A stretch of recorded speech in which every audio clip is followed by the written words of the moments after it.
It's time for Agriculture, presented by Turkana Farms in Germantown, New York, a small-scale producer of heritage breed livestock and a wide array of vegetables and berries on just over 39 acres. They also produce a full array of garden vegetables, many of them heirloom varieties raised naturally, as well as an assortment of berries, including raspberries, blackberries, gooseberries, black, red, and white currants, mulberries, and elderberries. And now, here's Mark Scherzer. During a recent drive to the supermarket, I was struck by an NPR story about a contact tracer. A young mother kept apologizing to the caller for her child's insistent crying in the background. The baby, she said, was hungry, and she couldn't quiet her down. Struggling with COVID, she had no food in her house and no money for food. And I'm driving off to the market, entirely childless, for extra blueberries and honey and that Greek yogurt I know my arriving friends Éric, Paul, and Steve would prefer. Luckily, there was a semi-happy ending of sorts to the story. The tracer connected her to a local food bank. And I, guiltily, bought raspberries and a ripe melon.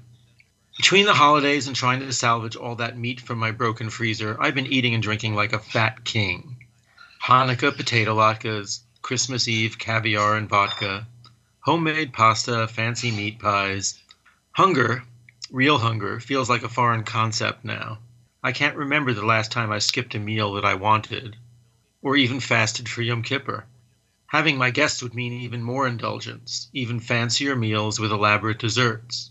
As Éric later pointed out, as we hesitated preparing another meal, l'appétit vient en mangeant. That is, the appetite comes with the eating.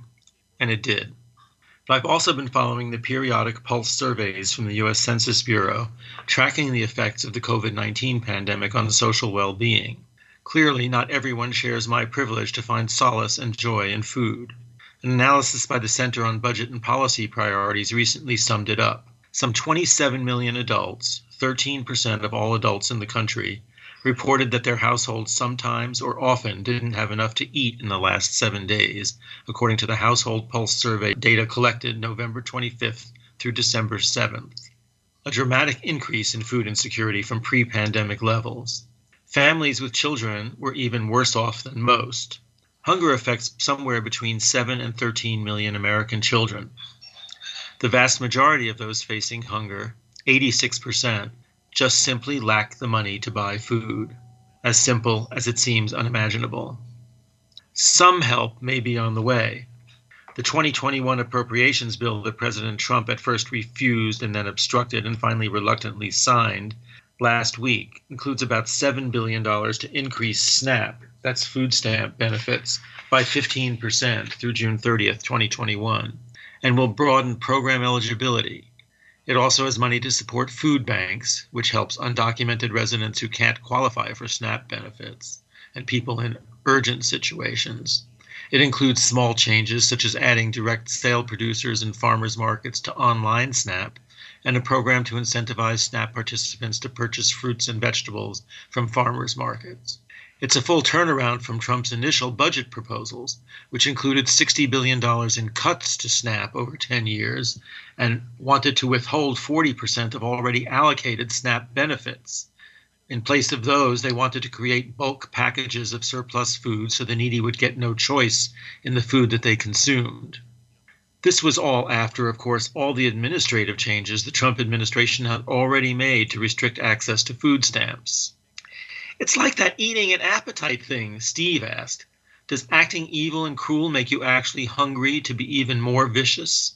We consider asking Éric if there's a French aphorism for that, but it's too depressing. Focusing on food insecurity leaves me wondering about the direction I've chosen for the farm. I think of it as my refuge for the mental peace it brings me, and as a source of personal sustenance in possibly scarce times. But weren't all these fields made for a greater reason? Doesn't my privilege of ownership come with the corresponding social responsibility to use this asset for the function for which, if there's a God, he intended it, or she? Especially as a faltering economy, hurt in part by the botched federal response to the pandemic, drives more people into hunger? Over the last couple of years, I've hit several dead ends with transitioning the farm. There was my nephew and his wife who determined after a year here that our mutual visions for the farm were incompatible. The young couple who wanted to move their CSA here but decided ultimately they wanted the security of ownership. And more recently, a beautiful family with 3 young children considered operating their own farm here, but they also had an urgent need for housing I could not satisfy. I ultimately determined that the most feasible way to keep the farm was to lease out most of the back acreage to a nearby farmer to graze cattle here.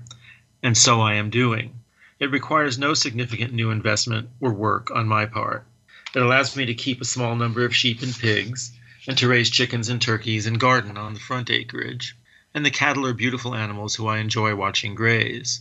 But this week, I've been questioning, is that the most socially responsible choice? Grass-fed beef, as we once raised ourselves, is a luxury product, better for the environment than feedlot beef for sure, but with much more adverse environmental impact than raising chickens or vegetables.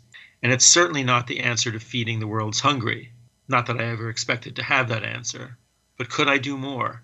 Having made this commitment, I'm justifying it in my own mind as a way of improving the pastures, relieving me of some of the cost of keeping the land in agricultural use, and allowing me a few years to establish a path that conforms more to the principles I think we as a society need to follow. That's something, I think. But the idea of that child crying in the background haunts me. As I consider the ultimate future of the farm, I'll be considering if there's an even better way. Something I can manage and something that can help. Hopefully we all will. Agriculture is underwritten by Turkana Farms, LLC, a small-scale producer of heritage-bred livestock and a wide array of vegetables and berries on just over 39 acres in Germantown, New York. More information, 518-537-3815.